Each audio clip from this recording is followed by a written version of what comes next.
Hello and thanks for stopping by.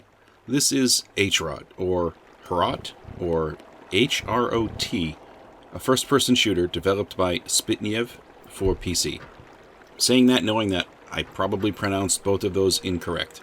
But still, what we have here is a first-person shooter that is currently under development and is in early access on Steam.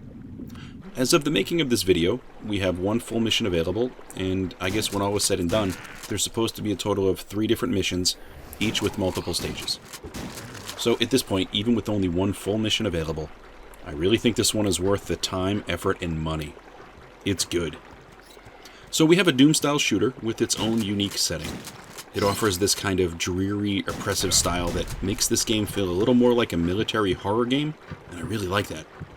So far, the game is all about shades of brown, dirty concrete, sewage, sewers, heavy piping, and grime.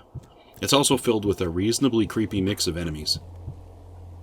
The setting is in the mid-80s, and you are in Czechoslovakia, which is a socialist country next to Russia, where there was some sort of a disaster. You're running around these levels, I guess looking to figure out what's going on. It's early access, so I don't know what the story might ultimately be, or actually how far they might go into attempting to describe one. I suppose they could just leave this one to be a creepy, unknown, dreamlike experience, just as it is.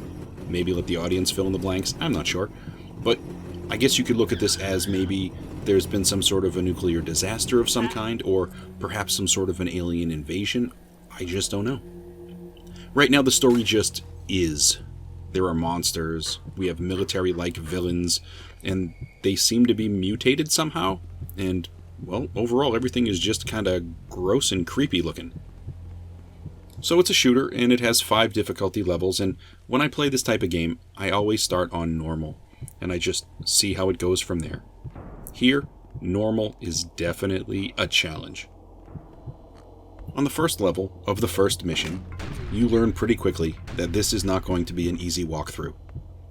I personally like a bit of a challenge, so this is great for me. There's also not a lot of ammunition, and there are no regenerating shields in this game. This is not a Halo game by any means.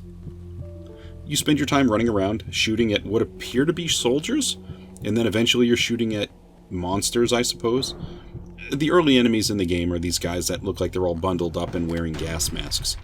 You have a basic soldier, and then after a little bit you find a heavy armored guy that tosses explosives at you. I think gas masks worn on these sort of enemies, they make anybody look monstrous, and they definitely use this here. This gives us some pretty compelling villains to shoot. You get your standard spread of weapons for a game like this. You're going to get a hand weapon, a pistol, machine gun, and heavy guns, and explosives, of course. They pretty much cover all the bases. The hand-to-hand weapon you get is a sickle, and if there was ever a handheld weapon that accurately tried to reflect the setting, this would be it. It's this creepy curved blade that just seems to fit the style and theme. In a pinch it can get the job done if you're fast enough. The base weapon is a pistol, and it looks relatively small and unassuming, so yeah, I think that probably adds to the difficulty of the situation. This is no hand cannon. You're going to need to pay attention to your ammunition, and you're going to have to try to aim as good as you possibly can. You're going to be relying on this pistol a lot. Sometimes it kind of feels like taking a pea shooter to a monster fight. It does work, but it doesn't make you feel powerful when you're fighting hulking soldiers that are launching grenades at you. The shotgun is probably one of the more popular weapons of a game like this. You get this one fairly early on in the game in one of the early levels, and you're going to find yourself tag teaming using the pistol and the shotgun, depending on which one you have in your hand with ammunition at that time. These are certainly my 2 go-to weapons. Usually the shotgun first, because it's going to put them down a little faster, and it actually has a little bit of a spread. The submachine gun is fine too. You get it after the first few levels, and it's great to have something that spits out a lot of rounds when you need it to. But of course, you need to have ammunition in order to use it. Like I mentioned prior, I play on normal, and at least on normal, there isn't a ton of ammunition just kicking around for you to pick up. You also get a grenade thrower, you get grenades, and you get mines. These fill the need for explosive weapons for sure, but I always find myself wishing that I had more of them. You're going to have to conserve these for sure. You save them for bigger monsters. Like this crazy robot gorilla that I would have never expected to see in my lifetime. I thought it was a stupid park toy, and then the damn thing comes to life and gives me a beatdown. It was both creepy and awesome when I stumbled on it, and I actually think this is probably considered to be the first boss, and it's great. Also when he dies, a bunch of soldiers show up, so don't cheer too soon. I like how all the weapons in this game seem to be kind of basic looking. They're not flashy, they're just functional. And I think that helps give this game a bit of an oppressive feeling. It makes me feel a little undergunned in terms of offense, and it feels like it's ratcheting up the difficulty just a little bit. And I love that about this game. All the maps are going to be dull and dreary. There are lots of browns, it feels really gritty. They're sparsely filled with little bits of interesting stuff as well, which is really cool. Just little things that attempt to add some character or depth to the game. Like a radio just sitting on a box. You can turn it on.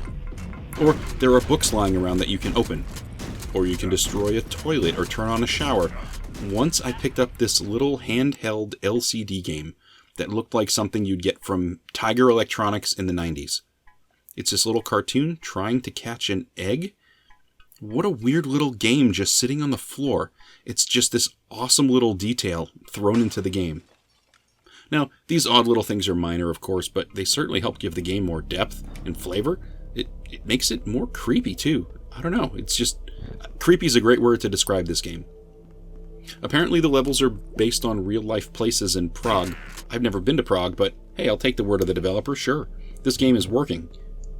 Now, like I mentioned, this game is not an easy walk in the park. You aren't going to be showered with guns and ammunition, but what you do get is the ability to quick save and quick load.